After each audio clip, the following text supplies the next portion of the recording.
Mais il a insisté sur ça, je crois que c'était Abbeville, et c'était Amiens, c'était des autres villes qui avaient été détruites. Et puis, après tout, je lui ai dit, eh bien, monsieur le maréchal, tout ça c'est vrai, mais il y a autre chose encore pire que la destruction des villes.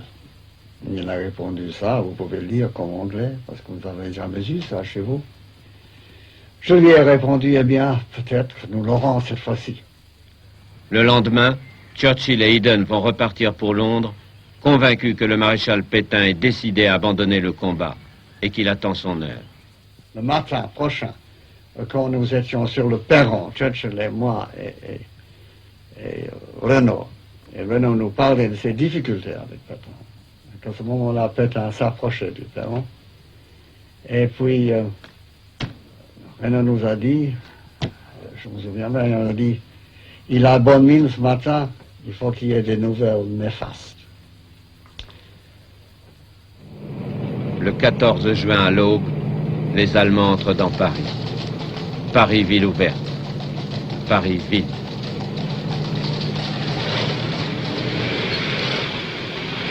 En tête de la colonne, le Feldwebel Max Büchenhoffen. Notre entrée à Paris était le 14 juin 1940 à la porte Saint-Ouen. Nous avons suivi les boulevards extérieurs et l'avenue Agram jusqu'à l'Arc de Triomphe. Et quelle était la réaction des Parisiens? Il n'y a pas eu beaucoup de population dans les rues. Il y a eu quelques gens qui ont fait signes amicaux, d'autres encore tournaient le dos, et la plupart des Parisiens se trouvèrent derrière les rideaux de leurs fenêtres. À 50 mètres de là, le plus grand chirurgien français, le professeur de Martel, se tire une balle dans la tête, tandis que le Feldwebel Max Büchenhoffen n'arrive pas à croire qu'il est là, au pied de l'Arc de Triomphe.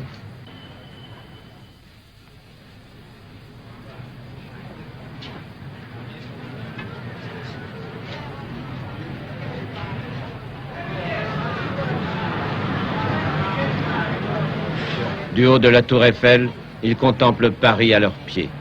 Paris sous la botte. Le centre d'anti-victoire.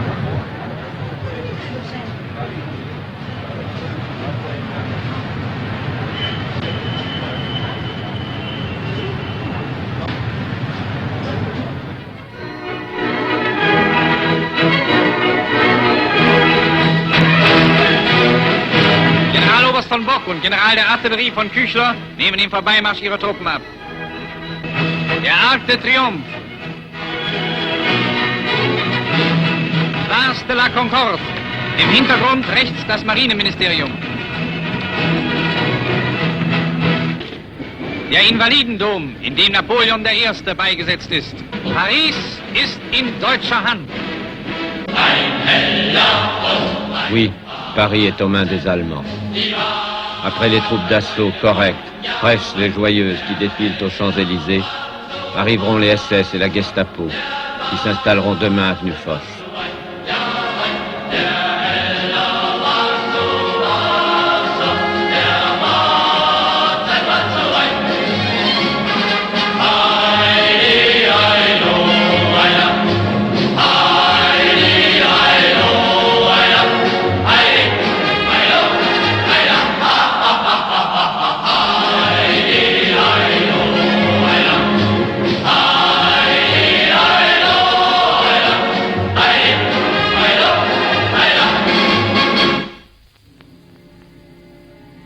Ils sont sur les routes, les Parisiens. Mais ils n'ont pas été bien loin. Ils ne savent plus où aller. Tous les ponts sur la Loire ont sauté.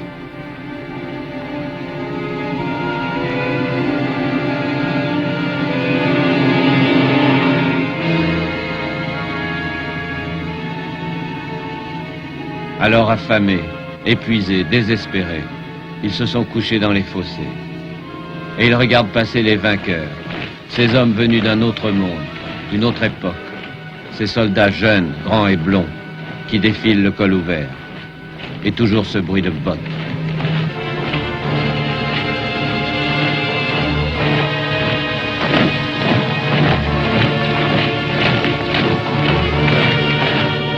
Le pont de Gien, il est encore debout, c'est le seul. Une marée humaine de réfugiés s'y presse, s'y bouscule, sous les bombardements des Stuka. De l'autre côté, le 2e classe Claude Bélanger et un groupe de soldats français ont la gorge serrée. Ils ont reçu l'ordre de faire sauter le pont. On commençait à imaginer l'Allemand si proche qu'il allait falloir faire sauter le pont, et il était plein encore d'êtres humains.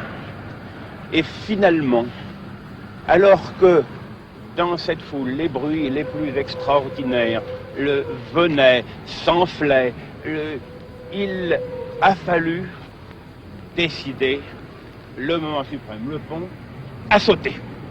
2 jeunes filles qui sont avancées dans l'eau et dans l'espoir fou de traverser, et qu'on a vu s'engloutir l'une après l'autre.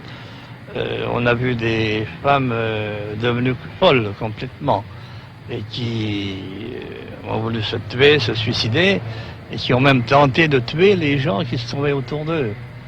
On a cité le fait d'une pauvre femme qui avait un bébé sur les bras et qui a fracassé la tête de son bébé sur le parapet. Ce sont des choses épouvantables, évidemment, qui dépassent toute imagination. Il s'en souviendra toute sa vie, cet habitant de Gien, M. Pillard, de la Loire charriant les cadavres des réfugiés. La Loire, dernière ligne de défense où certaines unités livrent un dernier combat, sans espoir.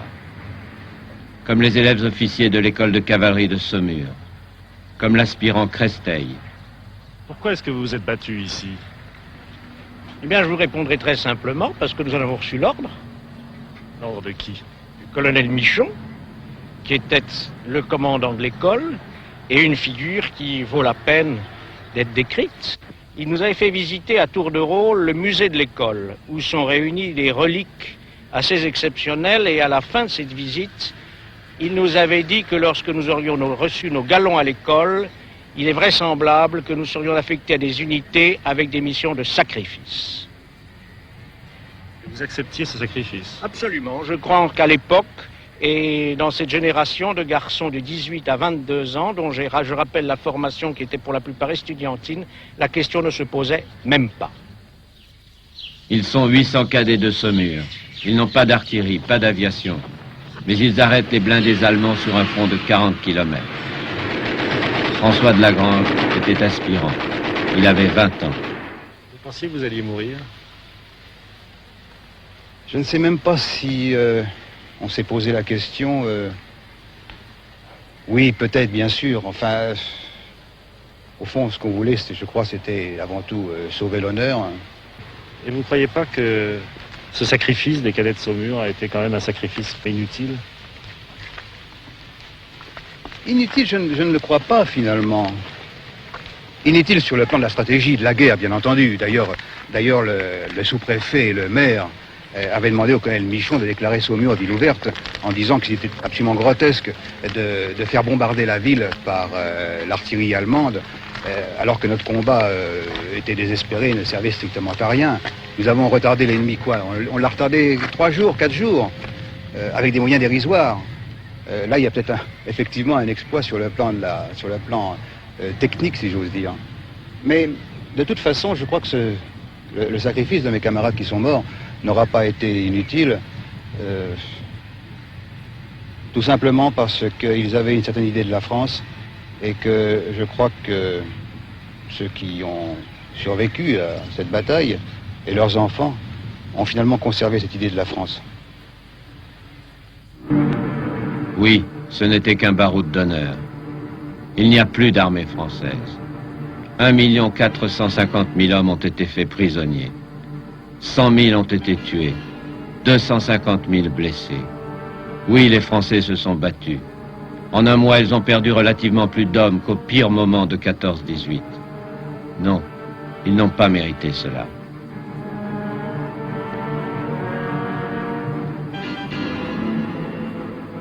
À Bordeaux, où le gouvernement s'est réfugié, c'est le drame et la confusion.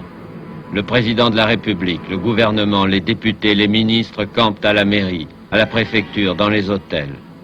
Dans le port, le paquebot Massilia est taqué, prêt à les emporter en Afrique du Nord si nécessaire. Mais pendant 4 jours, 2 clans s'affrontent. Pétain et Weygand, avec Pierre Laval dans l'ombre, exigent l'armistice. Reynaud, Mandel et De Gaulle veulent que la France poursuive la lutte en Afrique du Nord et aux côtés de la Grande-Bretagne. Quant aux armées battues, qu'elles capitulent. Le 15 juin, Conseil des ministres dramatique. M. Pierre Deleuze, aide de camp de Weygand, était là. M. Paul Reynaud a proposé au général Weygand de capituler. Et le général Weygand, je m'en souviens encore, est entré dans une colère violente. Il transpirait, il était hors de lui, en disant « Comment vous me demandez de capituler? Jamais je ne capitulerai. La capitulation d'une armée en pleine guerre, c'est la honte de cette armée. » Aux yeux d'un militaire, il y a une différence essentielle, je crois. C'est que la capitulation, c'est l'armée qui s'avoue vaincue et qui met bas les armes. C'est-à-dire qu'il n'y a plus de défense, l'ennemi entre et envahit tout le territoire, il n'y a plus rien qui s'y oppose.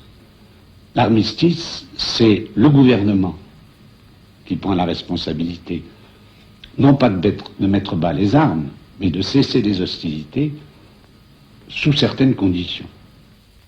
Le lendemain, Reynaud cède et démissionne, De Gaulle part pour Londres, Pétain devient chef du gouvernement.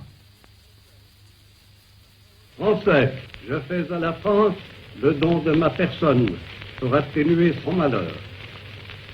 C'est le cœur serré que je vous dise aujourd'hui qu'il faut cesser le combat. Hitler a dicté ses conditions. L'armistice sera signé à Retondre, dans la forêt de Compiègne, là où a été signé celui du 11 novembre 1918. 15h15. Hitler arrive accompagné du maréchal Göring, du grand amiral Raeder, du général Keitel, de Ribbentrop, de Hess, de Himmler. Ils sont tous là. Le voilà, le wagon historique, le wagon de Foch.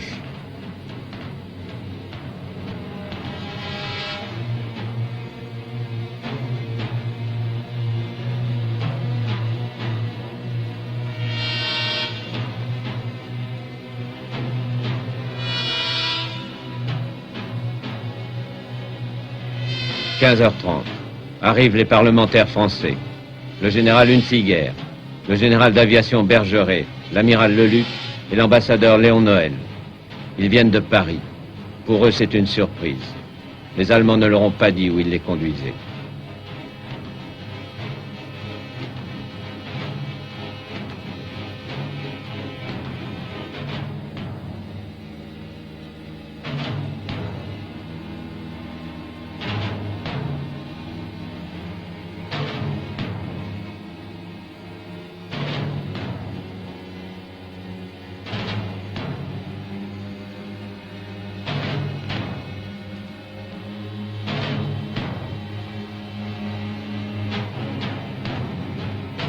« 15h35.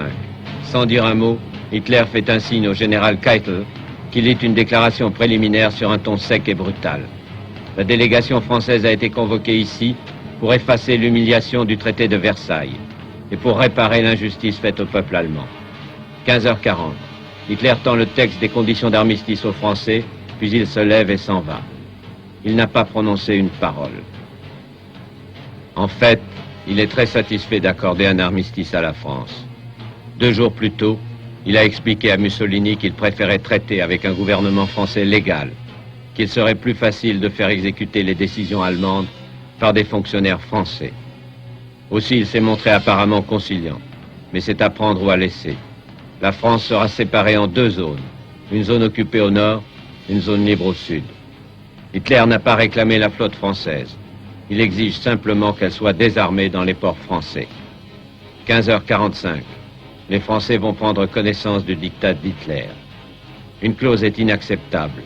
Hitler exige que la France lui remette les citoyens allemands réfugiés en France, juifs et anti-nazis. Sous la tente aménagée pour eux, les délégués français vont téléphoner à Bordeaux. Puis ils discutent avec les Allemands pendant 24 heures.